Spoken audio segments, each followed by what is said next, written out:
TV KPM. Salam sejahtera, anda sedang menonton Menengah Atas di Didik TV KPM bersama dengan saya, Sean Steven selaku hos anda. Dan untuk hari ini, kita akan belajar mata pelajaran fizik. Tetapi sebelum tu, saya ada sesuatu khas untuk anda semua di mana saya akan buat silap mata. Ya, perhatikan batang pipe yang biasa ini memang batang pipe yang memang biasa. Tak ada apa-apa yang istimewa untuk yang ini. Memang keras. Dan apa saya akan buat? Saya akan ubah saiz batang pipe ini. Sila perhatikan ya. Saya akan menggunakan cecair ini. Dan saya akan masukkan batang pipe ke dalam cecair. Ya, masih tidak ada lagi perubahan dari segi saiznya. Tapi dalam kiraan 3, 2, 1. Ten-tenen. Nampak kan? Tetapi apabila saya keluarkan balik, saiz dia berubah menjadi kepada yang asal. Kalau anda nak tahu bagaimana saya buat silap mata ini, jom kita masuk kelas.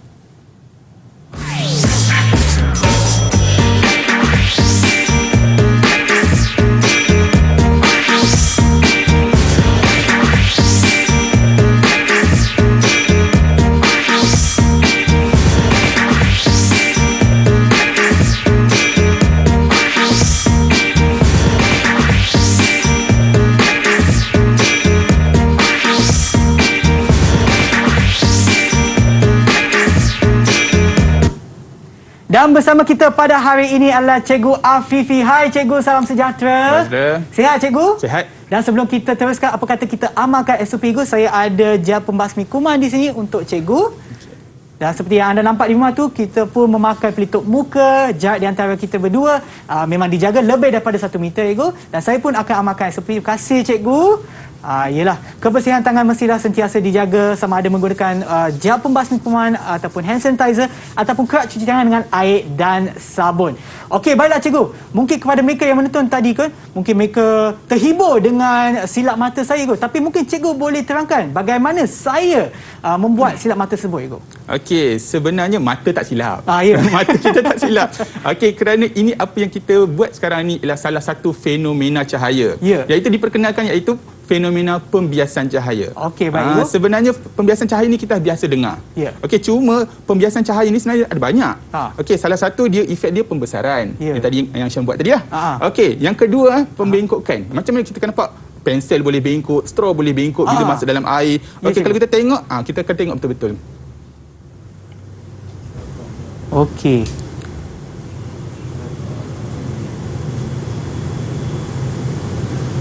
Dan biasanya ini Cikgu kita kena lihat daripada atas kan Cikgu? Ya, biasanya kita akan lihat kesan pembengkokan ini daripada atas. Okay. Kalau kita tengok orang duduk dalam kolam, kita akan nampak ataupun kita masukkan kayu dalam kolam, kita akan nampak bengkok kayu tersebut. Sebab kita tengok daripada atas. Sekarang saya nampak Cikgu. Ya. Okey. Sebab orang akan duduk kat sini. Orang tak duduk kat sini. Ya betul. Jadi kita akan nampak kenapa kaki dia bengkok, kenapa batang kayu terbengkok. Sebenarnya dia adalah lurus. Okey. Kan? Jadi inilah kesan-kesan pembiasan. Ya. Jadi kita nak tunjuk sikitlah apa lagi kesan-kesan pembiasan. Ya Cikgu. Okey.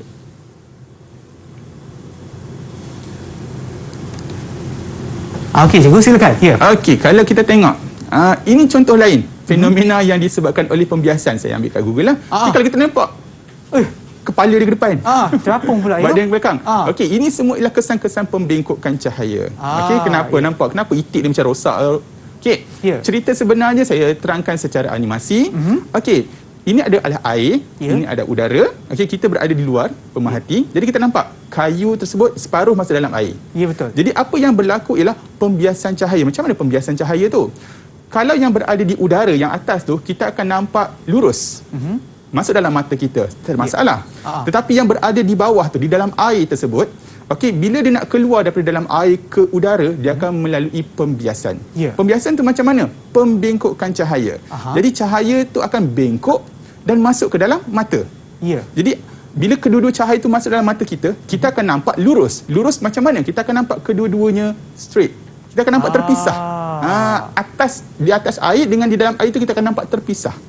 Sebab itu kita nampak kesan-kesan bengkok, kesan-kesan apa tadi binatang tadi itu kepala tempat lain, pembesaran dan sebagainya. Ini datang daripada pembiasan. Okey, baik. Jadi soalan dia, kenapa cahaya itu bengkok? Kenapa kena cahaya itu bengkok apabila melalui dua medium yang berbeza ketumpatan optik? Okey. Apa maksudnya ketumpatan optik? Maknanya air kita faham lebih tumpat daripada udara. Ya, betul. Okey. Cerita je macam gini. Kalau kita tengok, nampak? Ini dari buku teks. Okey, gambar-gambar dari buku teks. Kita tengok macam mana pensel boleh bengkok daripada bila masuk dalam kaca. Pensel kelihatan bengkok dalam air. Okey. Pembiasan cahaya ini akan berlaku disebabkan oleh kelajuan cahaya yang berubah. Laju cahaya berubah apabila merambat daripada dua medium yang berlainan ketumpatan. Ya. Maksudnya kalau dekat udara, laju cahaya ni lain. Bila masuk dalam cecair, laju cahaya akan berubah.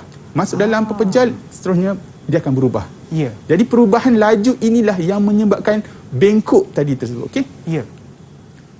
Ada orang tanya pula, kenapa bila berubah laju, dia bengkok?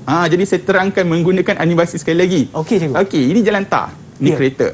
Jalan tar dengan rumput, kita semua maklum kereta akan laju dekat jalan tar. Ya. Jadi bila kereta tu laju, dia akan jalan straight.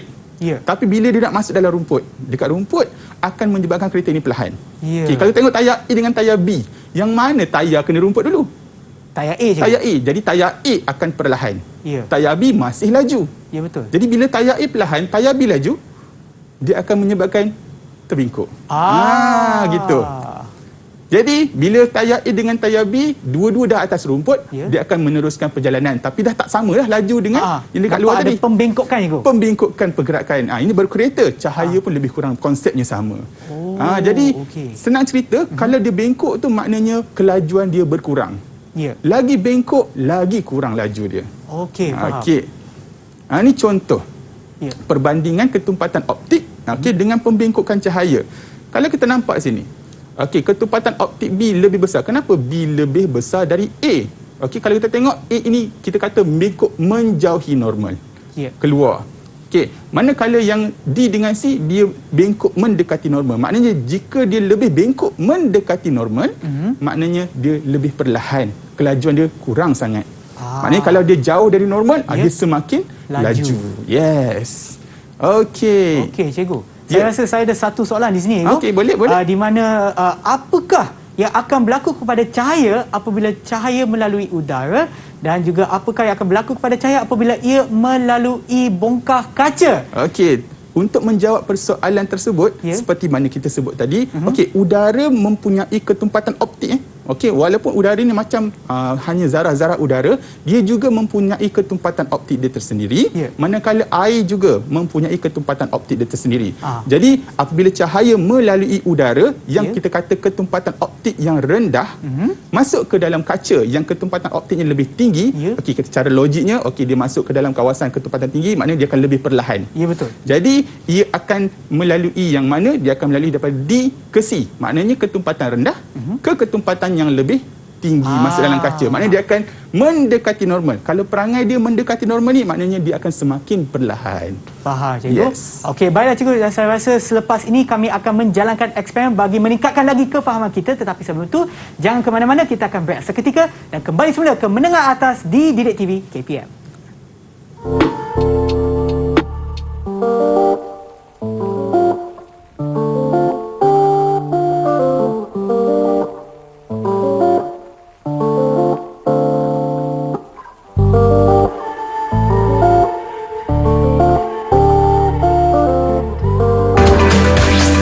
Didik TV KPM. Didik TV KPM.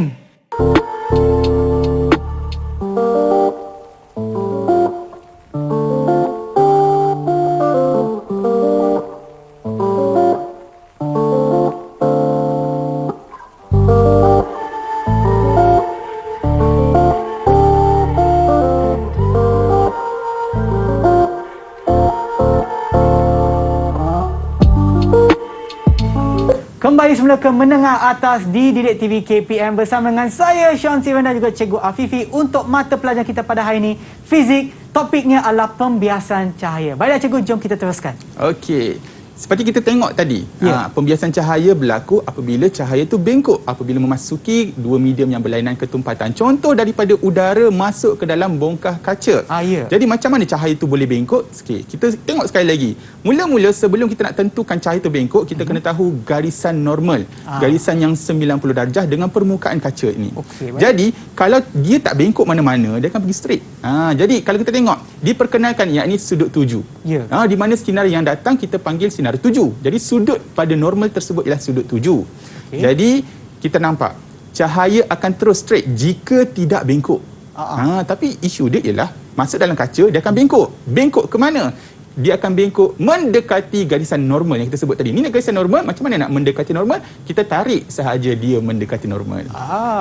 Jadi mana sudutnya? Okey, ini dikatakan sudut biasan. Baik. Nampak? Ini pun sama. Jadi normal dia mana? Normal dia ialah 90 darjah dengan permukaan. Okey, jadi bila cahaya tu masuk ke dalam kaca, dia akan pergi lurus. Jadi kita kena bengkok bila masuk dalam kaca. Dan bengkoknya mendekati normal. Jadi kita hanya tarik sahaja dia bengkok mendekati normal. Jadi diperkenalkan juga inilah sudut biasan. Kalau kita perasan sudut tuju ialah sudut yang dekat luar. Mesti pada normal. Ramai pelajar ataupun murid dia ambil sudut yang pada kaca. Salah kat situ. Jadi sudut biasan juga sama, daripada sinar biasan pergi ke garis normal. Jadi kita dah kena kenal dulu, ini ialah sudut tuju, inilah sudut biasan. Sudut biasan biasanya duduk dekat dalam ataupun selepasnya. Okey.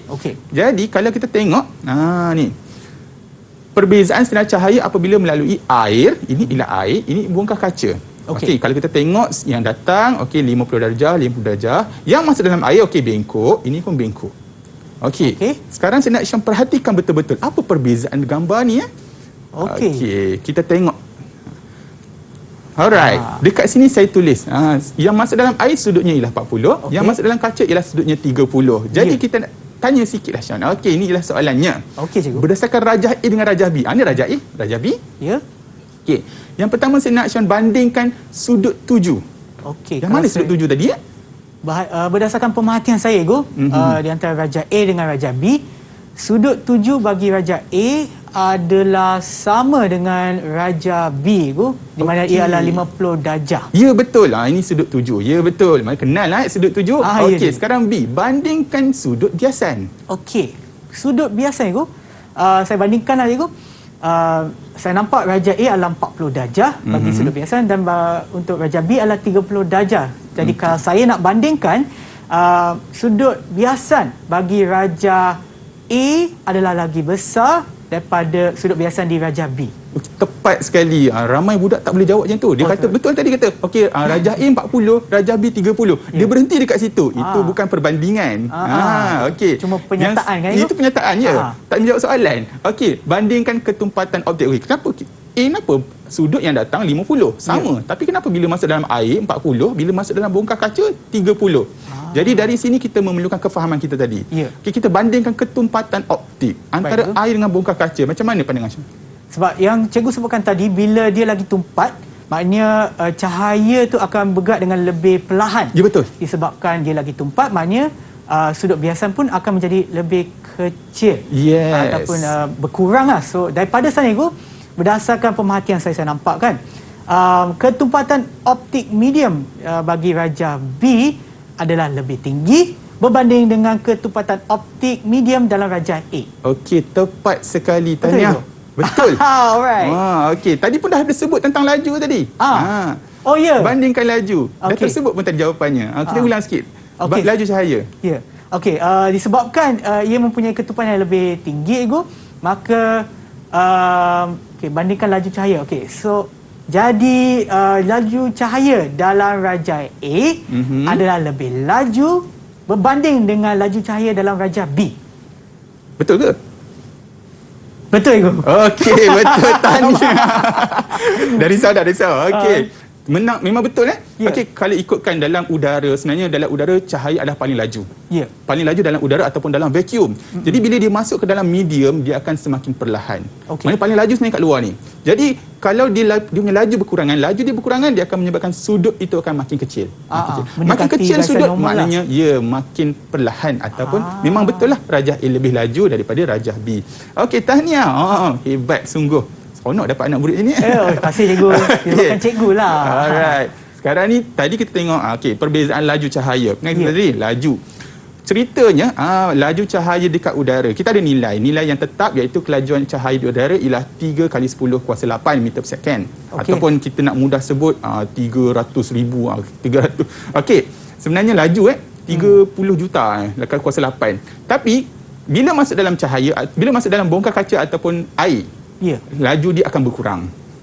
Kalau kita tengok tadi dah sebut A lebih laju daripada B. Laju yang macam mana? Contoh, dalam air 2.5. Kurang sikit dari 3.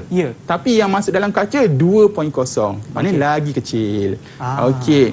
Tapi dari sini kita akan nampak kenapa ada perbezaan. Okey. Kita nak memperkenalkan dekat sini iaitu indeks biasan. Indeks biasan? Setiap medium ataupun setiap bahan, contoh air, kenapa? Kan berbeza-beza tadi kan? Jadi kita ada satu nilai. Kita nak bagi tahu pada air ataupun pada kaca, kita nyatakan satu indeks biasan. Nisbah sahaja. Okey, indeks biasan adalah nisbah laju udara dalam vacuum. Dalam vacuum tu dekat udara lah. Okey, dengan laju cahaya dekat dalam medium. Okey. Laju di udara kita dah tahu 3 kali 10 kuasa 8. Dalam air ialah 2.5. Jadi nak dapatkan nisbah dia sangat mudah. Kita bahagi sahaja. Bahagi sahaja laju di udara dibahagi dengan laju dalam air. Kita dapat nilai indeks biasan bagi air. 1.2. Jadi setiap objek dia mempunyai indeks biasan dia yang tersendiri. Okey. Baik. Okey. Jadi indeks biasan bagi ini kesimpulan kita ialah 1.2. Tadi kita kata ada air, ada kaca. Dan kita dah nampak macam mana kita nak menghitung indeks biasan air dengan kita dapat nilai 1.2. Okey. Sekarang ni saya nak minta Syam pula tolong kira. Okey, saya jawab. Okey, macam mana kita nak cari indeks biasan untuk kaca pula? Okey, berdasarkan rumus indeks biasan yang cikgu berikan tadi, saya kena bahagikanlah laju cahaya dalam vacuum yang mana? Iaitu 3.0 kali 10 kuasa 8 meter sesaat. Okey. So kita bahagikan dengan laju cahaya dalam medium yang diberikan adalah 2.0 didarabkan dengan 10 kuasa 8 meter sesaat. Okey. Jadi saya rasa secara kalau saya buat congat sebab 10 kuasa 8 tu kita boleh macam abaikan sebab dia pecahan kan? Ya, betul.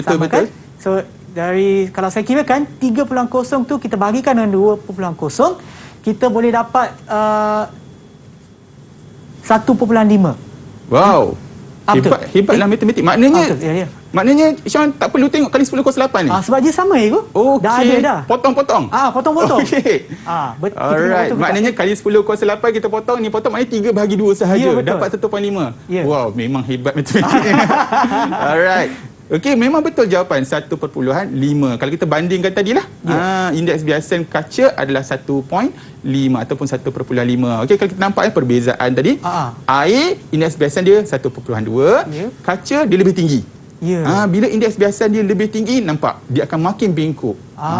Makin perlahan cahaya tersebut. Jadi kita dah nampak dia punya cerita sekarang ni. Okey. Jadi indeks biasan untuk udara ialah 1. Ini kita tak payah tengok sebab bagi 1 kan. Okey. Ini contoh-contoh medium. Okey, kalau macam vacuum dan udara kita boleh menganggap indeks biasanya 1. Walaupun sebenarnya udara dia ada sikit. Dia bukan satu tepat. Dia ada 1 something. Okey. Tapi kita anggap 1 sahaja. Minyak zaitun 1.6, perspex 1.5, kaca. Yang paling besar dan tidak dinafikan ialah intan 2.42. Indeks biasan yang sangat tinggi. Inilah beza intan permata dengan kaca. Kita selalu dengar kan. Inilah dia. Okey. Jadi kalau kita tengok perbezaan antara rajah A dengan rajah B, jika indeks biasannya kecil, kita nampak tadilah. Ini indeks biasannya lebih besar. Kan kita nampak dia punya sudut. Okey. Sekarang kita nak perhatikan betul-betul. Cuba Syam perhatikan betul-betul. Okey, apa perbezaan? Tadi kita dah tahu indeks biasan 1.2 dengan 1.5. Okey. Cuba kita tengok macam ni. Bandingkan indeks biasan. Senang. Okeylah, memang dah ada lah kat sana. Maknanya kalau saya nak bandingkan dari segi indeks biasan bagi objek ataupun medium dalam rajah A adalah lebih kecil berbanding dengan medium dalam rajah B. Okey, tahniah, betul. Okey. Lebih kecil. Saya suka ayat tu. Boleh ke? Betul. Boleh. Sebab ramai murid kata lebih kurang. Lebih kurang. Tu macam lebih kurang. Lebih kurang kan? Okey. Lagi tak seronok ialah lebih sedikit. Okey, faham. Lebih sedikit. Okey. Yang kedua, kita bandingkan sudut biasan. Sengaja saya tak label. Mana sudut biasan? Okey, sudut biasan tu macam cikgu sebutkan tadi, daripada cahaya yang dibiaskan kepada garisan normal tu lah, di antara tu adalah sudut biasan. Ya, okey. Okey, dia bermakna sudut biasan bagi rajah A adalah lebih besar daripada sudut biasan dalam rajah B. Okey, betul. Okey, ini daripada perhatian kita lah. Ya. Jadi saya nak buat satu kesimpulan tentang hubungan indeks biasan dengan sudut. Okey, Sudut biasan tadi. Okey, saya rasa untuk hubungan ni kita boleh gunakan jika maka atau boleh. semakin. Okey, saya guna jika maka lah tu. Boleh. Okey, jika hubungan antara indeks biasan ni jika indeks biasan adalah jika indeks biasan adalah lebih tinggi, maka sudut biasan akan menjadi lebih kecil. Yes. Betul. Ya. So rasa dia berkadar songsang lah. Saya lagi suka. Okey, mana kita boleh jawab dulu, betul? Betul jawapan. Kalau ikut, betul ya? Kalau ikut pemakahan memang kita bagi makan penuh lah. Okey, biasanya saya akan suruh murid, kalau macam susah nak bina ayat kan, kita akan suruh murid sebut bertambah, berkurang. Okey, kalau saya nak gunakan ayat tu boleh? Boleh. Saya cuba ya. Okey, semakin bertambah indeks biasan, semakin berkurang. Betul lah? Semakin berkurang sudut biasan. Nampak tak ayat dia sedap sikit? Okey. Senanglah kalau kita buat macam ni. Tahniah. Memang betul, itulah jawapan dia. Sebenarnya soalan-soalan fizik macam ni je sebenarnya. Kita pun pelik kenapa budak tak boleh skor kan. Tapi sebenarnya senang macam ni lah. Yelah. Alright. Jadi nak bagi tahu sebenarnya apa benda soalan ni. Indeks biasan sebenarnya ada kaitan dengan sudut biasan. Jadi kita nak tengok eksperimen. Macam mana kita nak menentukan sudut indeks biasan dengan daripada sudut biasan yang kita dapat tadi. Okey, ni eksperimen tujuan dia ialah menentukan indeks biasan bagi blok perspek. Dekat sini kita adalah sudut-sudut biasan dan sudut tuju. Okey. Ini bagaimana cara eksperimen tersebut dijalankan. Okey, secara gambar rajah. Tapi kita nak buat eksperimen kat sini, kita perlukan bilik yang sangat gelap supaya kita boleh nampak cahaya dengan jelas. Tetapi saya telah sediakan video supaya kita dapat untuk melihat bagaimana eksperimen tersebut dijalankan. Kalau kita tengok barang-barang tak banyak pun. Kita kena ada blok perspek, kita ada sumber cahaya, jangka sudut, kertas putih ni untuk kita lukislah sudut-sudut tersebut dan pembaris. Jadi mungkin kita boleh tengok bagaimana video ataupun kaedah melaksanakan eksperimen ini dalam video. Okey, jom kita tengok.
Wah, macam menarik juga eksperimen tadi Igu. Tapi apa bacaan yang kita dapat Igu? Okey, daripada eksperimen tadi tu, apa yang kita perolehi kalau kita tengok dalam buku teks, suruh cari sudut biasan. Jadi kita dah dapat sudut biasan tadi. Okey, dan kita kena cari sin I dan sin R. Kita tekan kalkulator lah. Jadi kita masukkan data-data untuk 20 darjah kita dapat sin I berapa, dan untuk 13 darjah kita akan dapat sin R berapa. Jadi data inilah yang kita akan gunakan untuk membuat graf dan menentukan indeks biasan. Okey, baik cikgu. Dan untuk yang itu di mana kita akan mencari indeks biasan, kita akan berehat seketika, jangan ke mana-mana, dan kita akan kembali semula ke Menengah Atas di Didik TV KPM.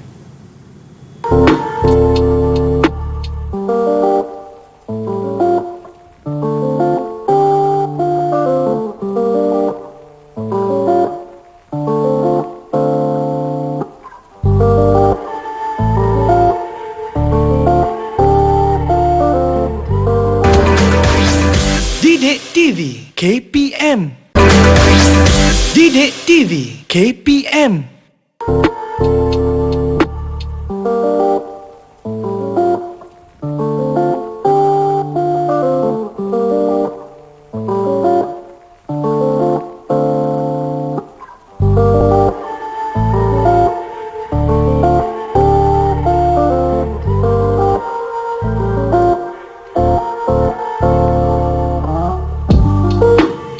Kembali semula menonton Menengah Atas di Didik TV KPM bersama dengan Cikgu Afifi dan juga saya Sean Steven untuk mata pelajaran fizik. Dan sebelum kita berehat tadi, kita dah jalankan eksperimen ataupun tunjukkan video berkenaan dengan eksperimen, dan kita telah pun mendapat bacaan di mana kami pun dapat mencari sin I dan sin R. Betul, Ya, Ibu? betul. Okey. Dari sini, kita kena masukkan dalam jadual yang telah diberikan dalam buku teks. Okey, sudut tuju kita buat tadi, sudut biasan kita dah cari, dan seterusnya kita perlu mendapatkan sin I dan sin R menggunakan kalkulator. Maknanya 20 darjah ini, kita tekan kalkulator mendapatkan sudut sin I. Jadi, inilah sin I berdasarkan pada sudut tuju I, dan inilah sin R yang kita dapat berdasarkan pada sudut biasan R menggunakan kalkulator. Ya, betul. Jadi, dari data ini, kalau kita tengok dalam buku teks, dia suruh apa? Dia suruh lakarkan atau plotkan graf sin I melawan sin R. Okey, lepas tu dia suruh hitung keturunan dan nyatakan hubungan. Jadi inilah yang kita akan buat sebentar lagi. Okey, kalau kita tengok, ini daripada graf eksperimen yang telah kita buat tadi. Okey, ataupun yang video tadi lah. Jadi berdasarkan graf, apa kita boleh nampak nyatakan hubungan antara sin I dengan sin R. Daripada graf ini, kita boleh katakan bahawa ia berkadar terus. Berkadar terus maknanya bertambah-bertambah lah. Tapi kalau untuk graf, seeloknya kita tulis berkadar terus. Jadi apa yang diwakili oleh nilai keturunan? Jadi bila kita kira keturunan, sebenarnya ia akan mewakili nilai indeks biasan. Nilai jadi, N tadi ya? N tadi tu. Jadi macam mana kita nak hitung keturunan? Okey, kalau kita dah belajar matematik, keturunan kita kira daripada Y, tinggi Y bahagi dengan X. Jadi kalau saya keluarkan, tinggi Y tadi berapa? 0.9. Yang X tadi 0.6. Jadi bahagi sahaja. 0.9 bahagi dengan 0.6. Sangat mudah. Jadi kita akan dapat jawapan 1.5.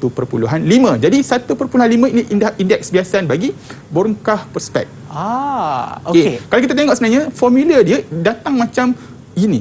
Sin I bahagi sin R. Sebab Y ialah sin I. X ialah sin R. Jadi sebenarnya kita boleh guna formula sin I bahagi sin R. Okey. Jadi kalau kita guna bongkah perspek. Kalau kita kita ulang eksperimen menggunakan bongkah kaca yang lain, bongkah kaca X. Ini yang saya dah dapat tadi, bongkah perspek. Kalau saya buat eksperimen sekali lagi menggunakan kaca X, saya dapat graf yang macam gini. Okey, lain sikit. Maknanya kita dah nampak ada perbezaan antara bongkah kaca dengan bongkah perspek. Jadi berdasarkan graf, saya nak Sean kalau kita tengok bandingkan indeks biasan. Sebab saya dah sebut tadi, indeks biasan ada kaitan dengan keturunan. Jadi macam mana pandangan Sean tentang indeks biasan?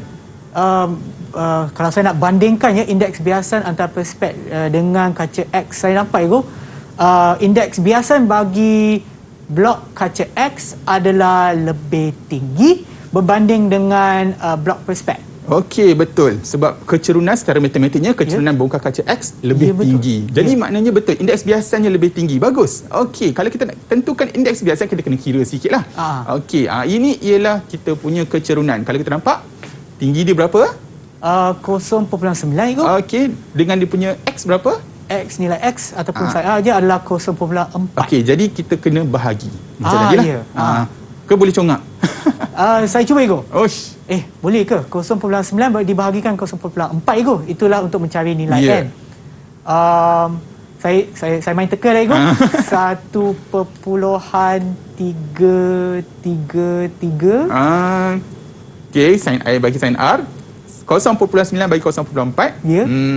Sebenarnya jawapan dia 2.25. Okey. Ni congat saya tak bagus sangatlah. Ya. Okey, tapi nombor dia pun agak susah lah kalau kita nak congat kan. Okey, maknanya betul tadi kalau kita nampak indeks biasan bagi bongkar kaca dia lebih tinggi daripada yang 1.5 tadi. Alright. Okay. Jadi kita perkenalkan sekejap hukum Snell. Okey, hukum Snell mengatakan ini ialah hukum Snell. Dia bagi formula N1 sin theta 1 sama dengan N2 sin theta 2. Jadi nak cerita apa benda ni? Sebenarnya ini ialah bongkar kaca untuk yang pertama, N1 sin theta 1 untuk objek yang pertama, medium pertama. Manakala N2 sin theta 2 adalah untuk medium yang kedua. Ini sebenarnya asal formula Snell law yang kita gunakan untuk menghitung indeks biasan. Cikgu boleh patah balik kepada slide sebelum ni ke? Ya. Maknanya yang ni adalah untuk menunjukkan biasan ataupun indeks biasan bagi dua medium yang berlainan. Ya, betul. Sebab tu kita ada sin N1. Betul. Yang tadi kan kita tulis N sin I over sin R, itu untuk udara. Biasanya udara. Sebab udara nilai dia satu. Dia tak mengganggu. Okey, jadi kalau dua medium yang berlainan, yes, kita akan guna yang ini. Okey, baik. Okey. Kalau kita tengok contoh, kalau kita tengok pengiraan dia macam mana, N ialah indeks biasan untuk air. Okey, maknanya 1.33 yang ini. Sin 50 sudut pada air. Jadi untuk N2 sin theta 2 adalah untuk intan. Jadi N2 kita nak cari N2 lah.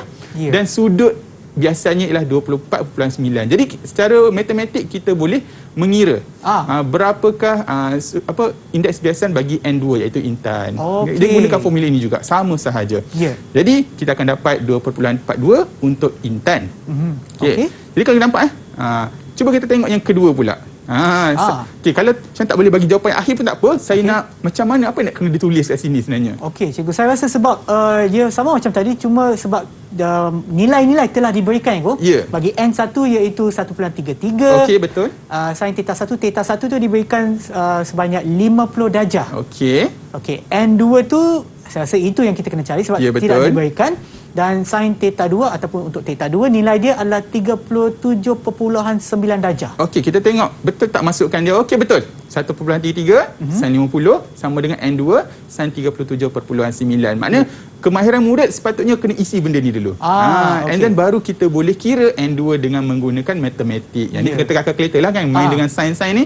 Okey, jawapan dia adalah 1.6. Biasanya murid kalau dia dah betul kat sini, tak ada masalah dekat bawah. Okey. Jadi, tadi kita cerita tentang hukum Snell, tentang sudut. Yang first tadi kita cerita pasal laju. Yang ni tentang sudut. Yang ketiga cerita tentang kedalaman. Okey, macam ikan kan, kita nampak dekat tepi kolam, kita nampak ikan tu nampak macam dia berada lebih dekat dengan permukaan air. Nampak macam cetek macam tadilah. Okey, sebenarnya kedalaman ikan yang sebenar ini dia. Ikan sebenar. Yang kita nampak ini image. Kita nampak macam mendekati permukaan air. Ini kita panggil dia kedalaman sebenar, kedalaman yang nyata. Yang ini kita panggil kedalaman ketara, kedalaman yang kita nampak lah sebenarnya. Okey, contoh yang mudah macam gini. Sebenarnya gambar ni agak popular dekat internet sebenarnya. Okey, kita tahu kan askar memang badan dia tinggi. Tapi kenapa nampak kaki dia macam pendek? Jadi itu saya cetuskan persoalan. Kolam yang sedalam 1.5 meter tu, kita nampak macam 1.2 meter ni macam pendek sikit ataupun macam kurang dalam. Sebenarnya ini yang bahaya sebenarnya. Sebab budak-budak dia kata tengok, kolam tu tak dalam. Turun-turun, tenggelam. Kadang-kadang bukan untuk budak saja, Ego, macam saya pun bahaya juga. Okey, jadi macam mana kita nak kira indeks biasan menggunakan kedalaman? Okey, kita dah nampak kedalaman sebenar ataupun kedalaman nyata, iaitu kedalaman sebenar. Okey, dan kita nampak kedalaman ketara ni yang kita nampak. Okey, kita nampak macam 1.2 meter je.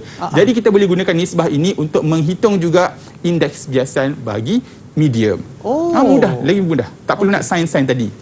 Okey. Cuba. Kita nak tengok. Sekarang ni ini saya ambil daripada Google juga, kolah dekat surau ataupun dekat masjid. Sama juga, saya pun dah terkena dulu. Saya nak saya pergi ke kolah ini, saya nampak macam tak berapa dalam. Kan? Saya pun masukkan tangan saya. Rupanya sampai kepala. Wow. Rupanya sebenarnya dalam. Kita nampak macam cetek. Sebenarnya dia dalam. Itu cerita indeks biasan ataupun pembiasan cahaya. Jadi kalau kita tengoklah gambar ni. Okey. Saya nak minta Sean, cuba mana yang satu H besar, yang mana satu H kecil, yang mana kedalaman nyata, mana dalam ketara. Okey, maknanya dalam nyata adalah yang dalam yang betul lah itu, Ya, yang betul. sebenar. Yang sebenar. Ya. Maknanya yang tu adalah 60 cm. Ya, betul. Dan yang ketara tu apa yang kita lihat bagaikan dia cetek kan, Ya. iaitu 45 cm. Ya, betul. Jadi untuk mencari indeks pembiasan iaitu N, kita kena bahagikan. Ya, betul. Jadi kalau kita tekan kalkulator, kita akan dapat jawapan sekitar 1.33 bagi indeks biasan air. Kalau letak kaca lain pula cerita dia. Kalau letak kaca mungkin 45 cm ni mungkin jadi 40 cm. Macam Disebabkan ia adalah ia mempunyai indeks biasan yang lebih tinggi. Ya, bagus. Kesimpulan kat situ betul. Alright. Jadi, untuk eksperimen kedalaman, kita boleh buat sebenarnya eksperimen tentang kedalaman. Sebab kita tengok tadi kan, mana tahu 45 cm. Mana tahu 45 cm. Kita boleh buat eksperimen tersebut. Cuma eksperimen itu telah dijalankan. Sebelum ini, untuk cikgu kita yang lain, yang telah menjalankan eksperimen tentang dalam nyata dan dalam ketara. Okey. Jadi secara kesimpulan, ini ialah apa yang kita belajar sepatutnya dalam belajar dalam tingkatan 5. Jadi, ini kita tengah belajar tentang pembiasan cahaya. Kita dah belajar tentang hukum Snell. Macam banyak dia punya formula kan. Tapi sebenarnya apa yang saya boleh simpulkan ialah nisbah sahaja. Nak cari indeks biasan je cerita dia tadi kan. Kita ada cerita tentang yang ni 1, 2, 3, 4 formula. Jadi kalau saya permudahkan, kalau tengok tadi Sean dah boleh cerita tentang laju, sin I sin A pun dah boleh kira tadi. Menggunakan hukum Snell tadi pun dah tak ada masalah. Kedalaman pun tak ada masalah, yang mudah. Jadi apa yang saya boleh simpulkan dekat sini adalah kalau soalan tu dia bagi laju, jadi kita gunalah formula laju. Kalau soalan itu dia bagi sudut, kita gunalah formula sudut.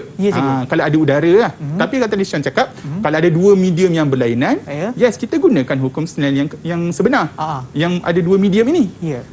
Tapi kalau dia cerita tentang kedalaman, dia beri kedalaman, kita gunalah formula kedalaman. Sebab kalau kita tengok sebenarnya sama je cerita dia. Nisbah. Bahagi. Dia sebenarnya sebelum cikgu teruskan lagi, cikgu, sebab saya rasa lepas ni kita pun nak bincangkan, ataupun saya ada satu soalan untuk cikgu di mana mungkin sudah ataupun mungkin indeks pembiasan ni ada hubung kait dengan yang lain, cikgu. Tetapi sebelum cikgu jawab soalan tu, kita akan berehat seketika dan kembali semula Kemenangan Atas di Didik TV KPM.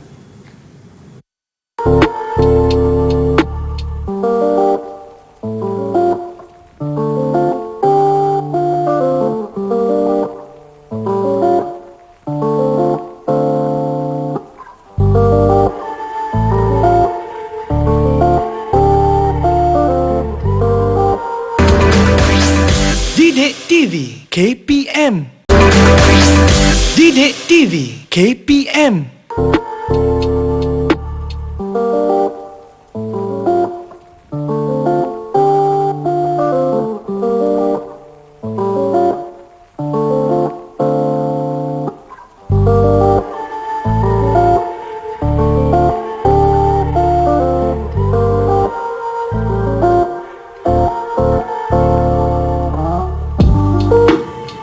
Kembali semula menonton Menengah Atas di Didik TV KPM bersama dengan saya Sean Steven dan juga Cikgu Afifi untuk mata pelajaran kita pada hari ini iaitu Fizik Pembiasan Cahaya. Dan sebelum kita berehat tadi, Cikgu dah berikan sedikit kesimpulan kepada apa yang kita telah pun belajar, tetapi kita akan pergi secara lebih mendalam lagi untuk meningkatkan lagi kefahaman kita. Kan Cikgu? Ya, betul. Okey. So daripada apa yang Cikgu sebutkan tadi nilai pembiasan, indeks pembiasan. Ya, betul.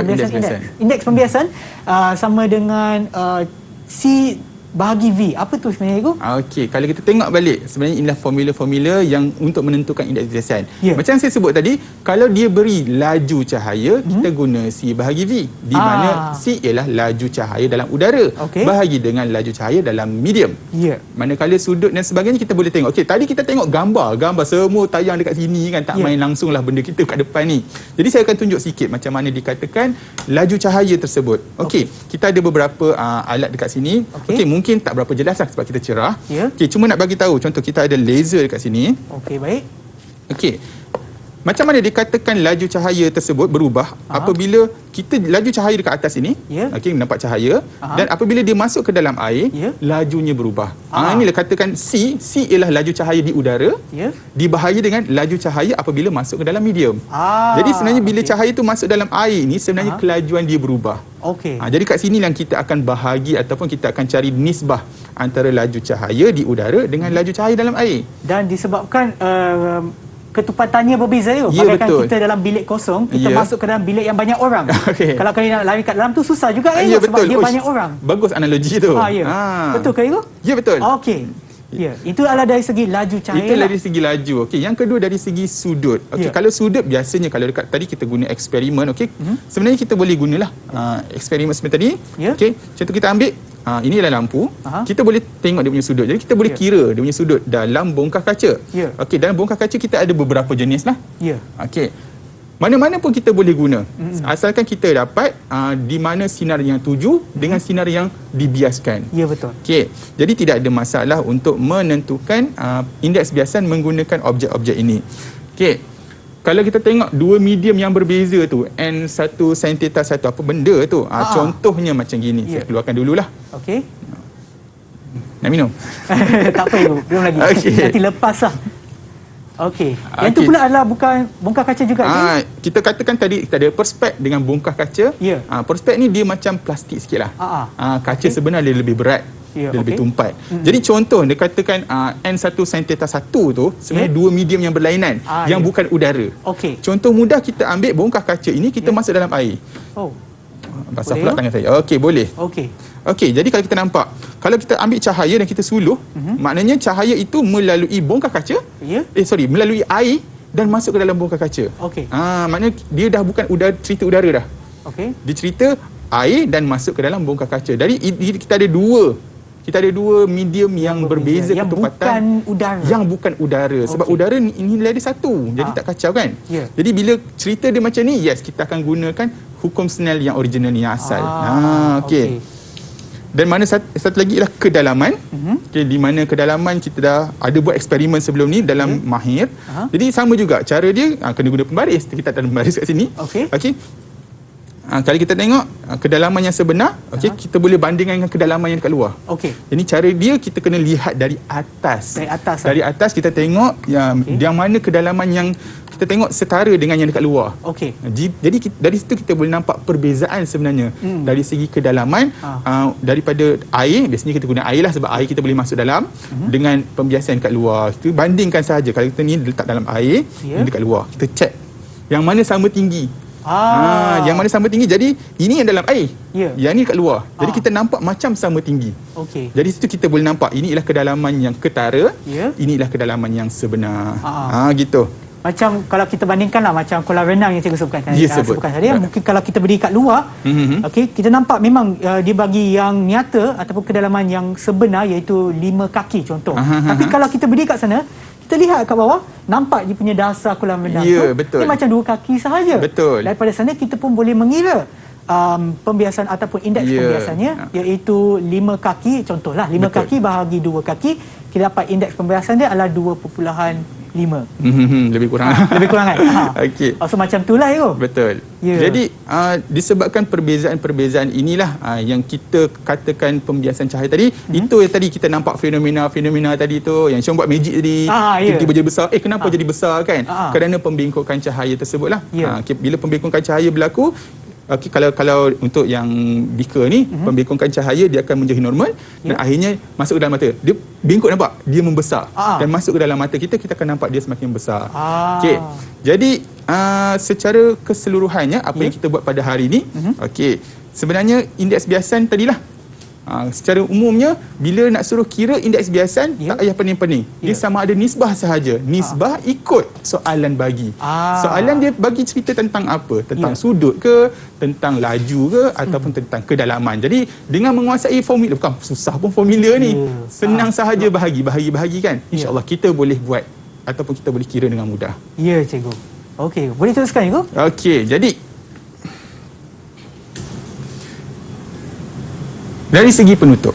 Okey, macam mana ceritanya? Sebenarnya kita cerita panjang-panjang ni dah belajar dekat tingkatan 1. Oh, sudah ya? Sudah belajar di tingkatan 1. Tingkatan 1 dah belajar pun pembiasan cahaya. Nampak persoalan dia? Mengapa dasar kolam yang cetek nampak macam cetek? Masuk-masuk rupanya dalam. Jadi sebenarnya inilah benda yang kita dah belajar semasa tingkatan 1. Apa beza dengan tingkatan 4 yang kita belajar ni? Ceritanya tingkatan 1 dia tidak mengira indeks biasan yang macam kita kira tadi. Dia cuma macam pengenalan. Dia pengenalan. Kalau kita tengok sains tingkatan 1 dia memperkenalkan apa? Dia memperkenalkan yang pertama ni. Ni kenapa? kenapa ikan nampak macam berada di atas? Ah. Jadi kalau kita nampak ikan, kalau tengok tadi, kalau kita tembak ikan ni, okey, kita ambil tombak dan tembak ikan ni, tak kena. Kenapa tak kena? Sebab kita tembak yang image. Kita tak tembak ikan yang sebenar kerana berlaku pembiasan. So, ikan kelihatan berada pada kedudukan yang lebih cetek. Okey, berbanding yang sebenar. Ini contoh kenapa bila kita tembak ikan tak kena. Kalau kadang orang kampung lagi pandai. Dia kata nampak ikan, jangan tembak ikan dekat situ. Tembak dekat bawah dia. Okay. Kita macam, kenapa? Apa petua tu? Itu bukan petua, itu ialah aplikasi. Maknanya orang kampung dia tak tahulah, mungkin tak tahulah perkataannya pembiasan. Tapi dia tahu kenapa kena tembak dekat bawah. Sebab yang dia nampak tu bukan yang sebenar. Okey. Yang kedua, ini yang dipelajari semasa sains tingkatan 1. Okey, mereka tak belajar pun tentang pengiraan. Okey, mereka lebih kepada tadilah pengenalan macam mana dikatakan cahaya tersebut nampak. Kalau daripada air ke udara, daripada kawasan yang tumpat ke kurang tumpat, dia hendaklah terbias menjauhi normal. Jadi sebenarnya pergerakan-pergerakan cahaya ini adalah benda yang sangat asas semasa tingkatan 1. Bila dibawa ke tingkatan 4, sebenarnya benda ni dah asasnya dah ada lah itu. Sepatutnya asas dah ada. Jadi murid sepatutnya bila kita kata okey, apabila daripada udara masuk ke dalam kaca, cahaya pergi ke mana? Benda tu tak perlu nak diulang sepatutnya. Sepatutnya murid dah dapat tangkap. Kita cuma nak kira sahaja, nak kenal mana sudut tuju, mana sudut biasan. Dari situ baru kita mengira. Sebab tingkatan 1 tidak ada pengiraan. Okey. Jadi untuk yang kedua pula nampak sinar tuju. Okey, daripada udara yang kurang tumpat kepada air yang lebih tumpat, kita nampak cahaya terbias mendekati normal. Okey, inilah yang kita sebut tadi, ni sinar normal, garisan normal yang kita normal ni daripada atas sampai ke bawah. Sebab ramai juga murid yang kata, cikgu tak faham cikgu, macam mana dikatakan mendekati normal. Cahaya masuk, dia bawa naik atas. Cikgu, atas ni kan normal. Dia bawa naik atas. Tidak. Normal kita tarik sampai ke bawah. Macam saya awal-awal tadi, kalau dia tak bengkok mana-mana, dia akan pergi straight. Jadi kita cuma tarik sahaja. Mendekati normal. Normal yang mana? Normal yang belah bawah lah. Gitu. Jadi ni pun sama juga. Kata-kata terbias menjauhi normal, sama juga cahaya yang lurus. Kalau asalnya tidak bengkok, dia lurus. Dan kita tarik sahaja, dia menjauhi normal. Jadi sebenarnya ini telah dipelajari semasa tingkatan 1. Cuma tingkatan 4 kita kena kenal sudut dekat mana. Yang saya kata tadi, ramai murid dia salah sudut. Kita kata, okey, ini sinar tuju. Sudut tuju kat mana? Ramai yang buat dekat sini. Salah. Tapi dia kena berdasarkan garisan normal. Apa-apa sudut mesti pada normal. Sama ada sudut tuju ataupun sudut biasan. Okey. Jadi itu sahaja saya rasa tentang kita punya pembelajaran kita pada hari ini. Kalau murid-murid nak mendapat lagi bahan-bahan ataupun nota ataupun latihan yang lebih banyak, kita boleh pergi kepada sumberku. Okey, baik cikgu. Terima kasih cikgu atas perkongsian ilmu cikgu pada hari ini kepada mereka yang menonton di rumah. Harap memberi manfaat kepada anda semua berkaitan dengan topik kita pada hari ini, iaitu pembiasan cahaya. Dan cikgu, saya nak kaitkan pula dengan keselamatan dari segi kolam renang tadi. Kepada adik-adik kita yang menonton di rumah tu, anda juga boleh telah pun mempelajari konsep pembiasan cahaya. So apabila anda nampak kolam renang tu, jangan main masuk-masuk sahaja kan. Kerana mungkin anda akan tenggelam. Pastikan anda tahu kedalaman nyata. Sebenar. Kedalaman nyata. Nyata bagi kolam renang tersebut, untuk memastikan keselamatan anda sentiasa dijaga. Dan berkaitan dengan keselamatan pula, iaitu kesihatan kita. Pastikan anda sentiasa mengikut SOP yang ditetapkan bagi memutuskan rantaian COVID-19 ataupun penularan COVID-19. Dan kita akan berjumpa lagi di kelas yang seterusnya di menengah atas. Jumpa di sana.